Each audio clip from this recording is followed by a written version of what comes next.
이미 정해져 있어 인간의 힘으로는 어쩔 수 없는 운. 인간을 포함한 모든 것을 지배하는 초인적인 힘이자 이미 정해져 있는 목숨이나 처지, 명. 인간에게 주어진 피할 수 없는 결정, 운명. 뚜렷한 이유 없이 무고한 사람이 죽기도 하고 마음으로 헤아릴 수 없는 오묘한 이치는 풀리지 않는 미스터리와 불가사의한 사건들을 만들어낸다. 죽은 자는 말이 없으나 그들을 보고 접하는 무당들은 이야기한다. 명확한 해답을 찾지 못해 떠도는 원혼의 도전장을 내민 미스터리를 향한 영검한 무당들의 점사가 지금 시작된다.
시청자 여러분 안녕하십니까? 미스터리 점사 토크쇼 신들러리스트 MC 김승주입니다.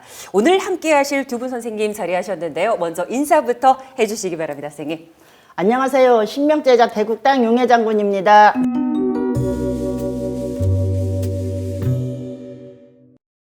환영합니다. 자, 선생님 인사 부탁드립니다. 안녕하세요. 천재신명을 모시고 있는 황우신궁 심소정입니다.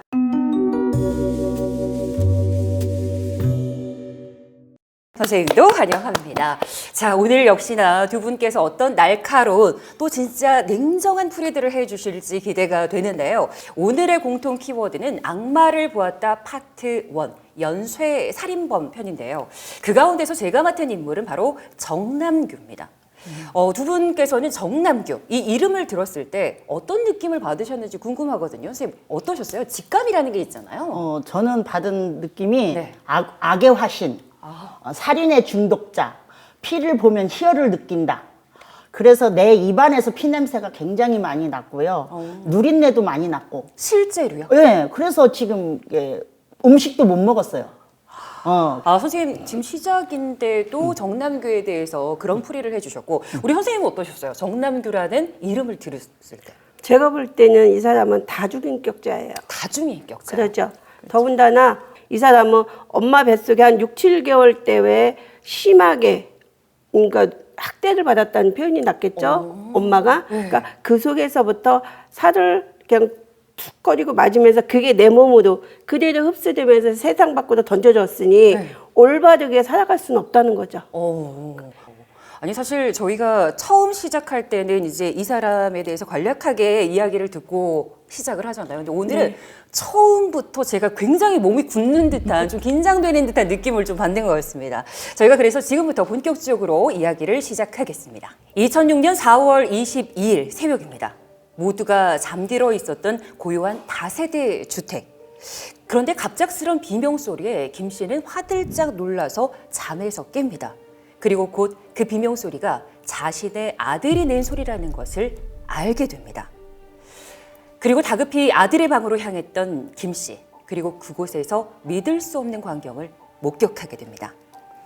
자신의 아들이 머리에서 피를 흘린 채 낯선 사내와 격한 몸싸움을 벌이고 있었던 건데요. 김 씨는 아들을 살려야겠다 이 마음 하나로 그 사내에게 달려듭니다. 그렇게 소동이 발생하고 약 2시간 만에 경찰에 검거된 남성. 그런데 검거되고 나서 이 검거 소식이 일파만파 퍼지면서 뉴스나 신문, 각종 언론에 보도가 됩니다. 왜냐하면 그 사내의 정체가 다름 아닌 13명의 사망자 그리고 20명의 부상자를 만들어낸 연쇄 쾌락살인마 정남규였기 때문입니다. 저희가 선생님들께 이 정남규에 대한 정보를 좀 드릴게요. 정남규가 1969년 4월 17일생 닭띠입니다. 이 정남규는 살인을 정말 즐긴 거였을까요? 앞서 간략하게 설명을 해주셨지만 진짜 사람이 이럴 수가 있을까라는 궁금증이 좀 생겨요. 선생님 먼저 좀 답변을 해주시죠. 아나운서님, 네. 제가 이렇게 보자기를 싹 씌워드리면 네. 지금 저희가 보일까요? 안 보이죠? 안 보이죠? 네. 정남규가 살을 맞고 세상에 나왔기 때문에 네.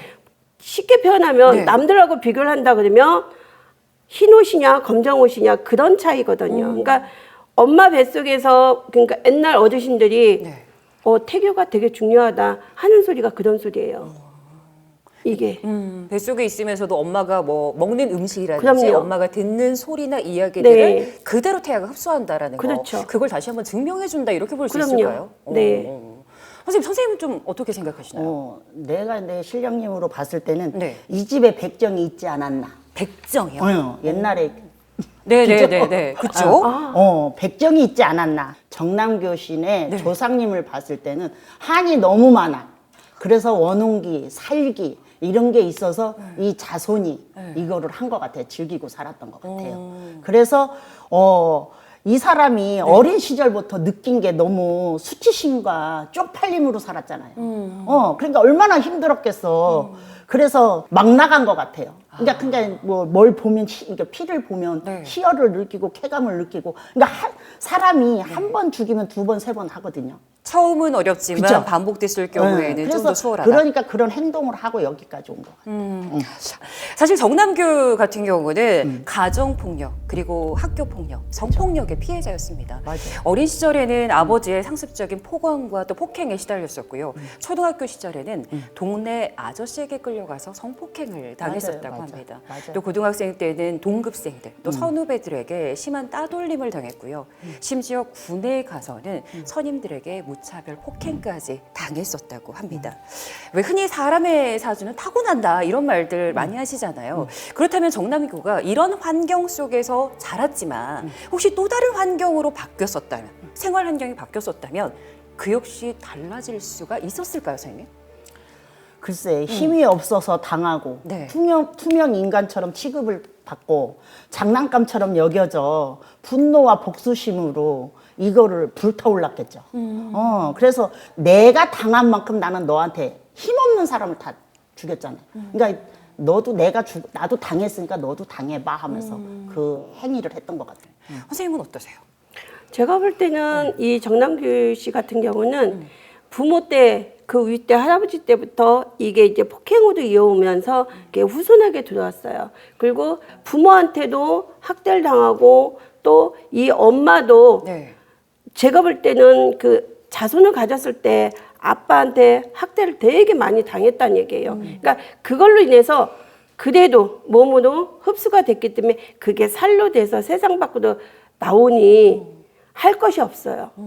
지금 현 시대에는 이런 일이 사건이 비일비재한 게 되게 많지 않습니까? 네. 그러니까 그것도 태아부터 영향이 되게 많아요. 그러니까 이 집 조상에 아까 선생님 말씀하신 대로 조상의 벌도 아마 있을 거예요. 그러다 보니 윗대에서 산소벌이 내리쓰면서 네. 이게 자손한테까지 계속 이렇게 내리막을 타가지고 이렇게 된 거예요. 그러니까 정남규 씨를 이렇게 보면 안쓰러운 거는 자기 인생을 제대로 한번 살아보지 못했다. 일단 선생님들 말씀 듣다 보니까 정남규는 정말 좀 충격적인 사람이고 어렸을 때부터의 환경이라든가 물론 태아에 있을 때부터 영향을 받았다라고 말씀을 네네. 하셨지만 그 영향이라는 게 얼마나 중요한지에 대해서 다시 한번 좀 느끼게 되는 것 같습니다. 그런데 사실 정남규 같은 경우는요 검거된 이후에도 다른 살인범들과는 다른 행보를 보입니다. 사실 제가 이런 멘트를 하기가 조금 거북스러울 정도인데 피냄새를 맡고 싶었다. 피에서는 향기가 난다. 1000명을 죽여야 했는데 그 수를 채우지 못하고 붙잡혀서 너무 억울하다. 이런 이야기를 했다고 합니다. 충격적인데요. 사실 상습적인 폭행과 따돌림 또 성폭행까지 당했었던 정남규가 유독 자격지심이 심했었고 살인 자체에 만족을 느꼈었다고 합니다. 그리고 피해자들이 고통스러워하잖아요. 그 고통의 일그러진 모습을 보기 위해서 피해자를 전봇대 불빛 아래로 돌려서 공격을 가하는 이런 모습까지도 보였었다고 합니다. 그리고 유독 자격지심이 좀 강했을까요? 그가 경쟁 의식을 가진 한 사람이 있었다고 하는데 아마 두 선생님도 잘 알고 계실 겁니다. 그 사람은 바로 동시대 연쇄살인마 유영철입니다. 그리고 자신보다 먼저 잡힌 유영철을 자주 언급을 했었고요. 유영철은 나보다 아래다. 내가 유영철보다 더 많은 사람을 죽일 수 있었다. 이런 이야기를 자주 했다고 하는데 저는 이것도 사실은 충격적이거든요. 이런 이야기를 어떻게 할 수가 있을까요? 네. 그렇다면 두 분께 좀 질문을 드릴게요. 이 두 사람 동시대 희대의 살인마입니다. 정남규와 유영철의 사주를 비교했을 때는 좀 어떤 모습일지 두 분의 풀이를 좀 들어보도록 할 텐데요. 참고로 유영철은 1970년 4월 18일생 개띠고요. 정남규는 1969년 4월 17일생 닭띠입니다. 유영철 같은 경우는 네. 10대 시절에 성향이 바뀌었어요. 성향이. 왜? 사람한테 심하게 폭행을 당했든지 따돌림 당하는 이 시점에서 자기도 모르게 이게 악의 기운이 들어오면서 성향이 바뀌어버린 거예요. 그러다 보니 진짜 선하지, 태어날 땐 선하게 태어났는데 바뀌어버리니 갈 수 있는 데는 자기가 쫓아가는 환상이거든요. 보이는 게 누구를 잡고 사람을 봐야 되는데 네. 사람을 보는 게 아니거든요. 하나의 물체고 내가 죽여야 되는 거. 꽃. 쉽게 표현하면 꽃을 꺾어야 되잖아요. 내 욕구의 대상으로만 그렇죠. 바라본 건가요? 그러니까 그렇게 변한 거고 정남규 씨 같은 경우는 진짜 내가 그래도 사주풀이를 한 다음에 이 사람은 왕이에요. 왕이요? 예. 나는 왕이야. 내가 군림을 해야 돼. 너보다는 내가 위야. 난 너보다 위야. 그래서 나는 억울한 게 너무 빨리 잡힌 게 억울해. 너무 많은 사람을 내가 휘둘러야 되고 더 했어야 네. 되는데 나는 이 향연을 즐겨야 돼. 조그만한 내 화도 분풀이도 할 수 있어야 되는데 그걸 못하니까 자꾸 이렇게 비교를 하는 거예요. 알겠습니다. 일단 그의 잘못된 좀 세계에 빠져서 살았던 그런 모습들에 대해서 선생님이 좀 언급을 해주셨고 선생님은 조금 어떻게 보시나요? 유영철 씨 같은 경우에는 다 자기네가 잘났어. 내가 최고야, 너도 최고야, 나도 최고야. 하는데 다 솔직히 말해서 좋은 건 아니잖아요. 그럼요. 그래서 내가 봤을 땐 이 사람들이 지금 오늘 이렇게 주제를 가지고 얘기를 하지만 좋은 사람은 아니다. 그러니까 다 살기 돕기 그냥 조상에서 그 원을 한을 좀 이렇게 풀든가. 근데 뭐 누가 다 만신집에 가고 절에 가서 풀겠어요. 모르고 살죠. 네네. 그러니까 지금은 이렇게 하고 나니까 내가 정남규 씨는 내가 최고다. 그래서 그 희열을 느끼면서 쾌감을 누리면서 내가 최고라는 쪽에 이 선생님도 얘기를 하셨지만 네. 내가 최고라는 걸로 거기 갇혔어도 못 놓는 거예요. 두 선생님의 공통적인 좀 말씀이신 것 같습니다. 자신의 세계에서 어찌 보면 왕으로 군림하고 그렇죠. 싶었던 못 벗어나는 거지, 정남규의 내 세계에서. 맞아요. 예. 근데 또 이제 두 분 선생님께 질문을 드리면 정남규나 유영철 같은 살인범들은 보면 아무래도 일반 사람들과 비교했을 때 좀 확실히 차이가 나잖아요. 근데 선생님들이 그런 사람을 만난다면 혹시 보이시는 느끼게 되는 특이점이나 그들이 가지고 있는 기운이라는 게 있을까요? 있습니다. 있습니다. 아 그래요? 무서워요. 어떤 걸까요? 네? 선생님 어떤 거예요?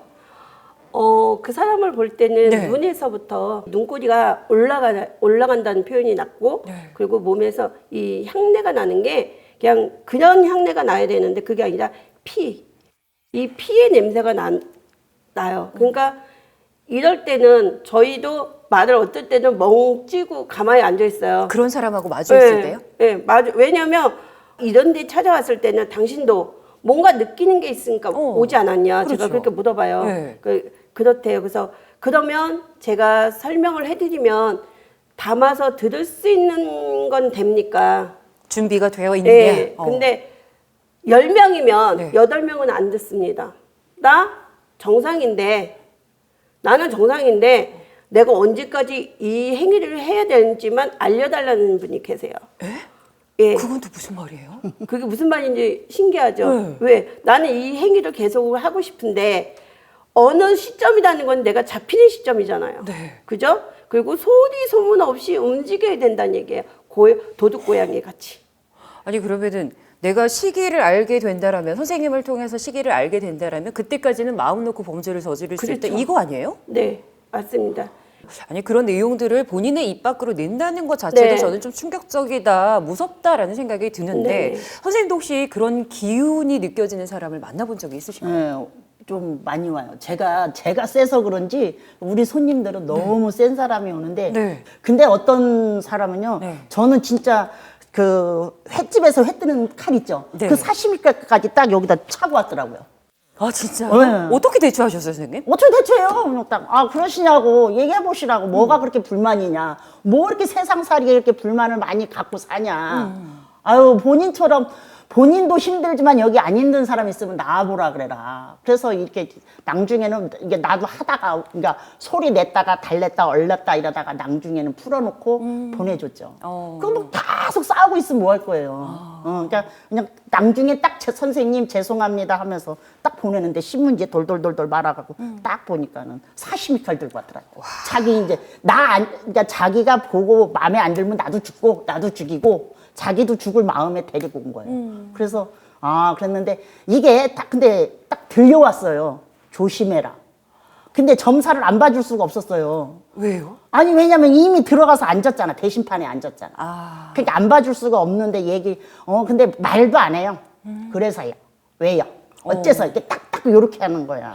그래서 이렇게 하다 보니까 네. 자기가 이제 한 1시간 반, 2시간 다 해주니까는 여기서 이렇게 죄송합니다 하고서 딱 내려놓고 네. 인사를 하고 가더라고요. 어. 그래서 사람 하나 구제했어요. 다행이네요. 그나마 다행인 거죠. 범죄자를 한번 줄일 수 네. 있었던 거니까요. 아니 근데 사실 두 선생님은 이제 신을 모시고 계시기 때문에 이런 기운이라든가 특이점 이런 사람들을 좀 판단할 수 있으시겠지만 사실 모든 피해자들, 많은 피해자들이 이걸 구분할 수는 없잖아요. 그렇죠. 못하죠. 할 수가 없죠. 그렇기 그러니까 때문에 어이없게 당하시는 분들도 맞아요, 많잖아요. 맞아요. 그렇기 때문에 또 안타까운 일들이 발생하는 것 같습니다. 오늘도 두 분과 함께 또 정남규 연쇄 쾌락 살인마에 대해서 이야기를 나눠봤습니다. 고맙습니다. 네, 감사합니다. 네, 악마는 디테일이 있다 이런 말이 있습니다. 문제점이나 불가사의한 요소는 세부 사항 속에 반드시 숨어 있다 이런 뜻인데요. 어떤 것이 대충 보면 쉬워 보이지만 제대로 해내기 위해서는 예상보다 많은 시간과 노력이 쏟아져야 합니다. 이처럼 풀리지 않는 모든 사건들에도 반드시 디테일은 숨어 있습니다. 밝혀내기 위해서는 철저하게 하지 않으면 안 된다라는 이야기가 되겠지요. 자, 미스터리 점사 토크쇼 신들러 리스트 오늘 순서는 여기서 마무리를 짓고요. 저희는 다음 시간에 새로운 미스터리한 사건과 인물들로 다시 찾아뵙겠습니다. 시청해주신 여러분 고맙습니다. 안녕히 계십시오. 수고하셨습니다. 수고하셨습니다.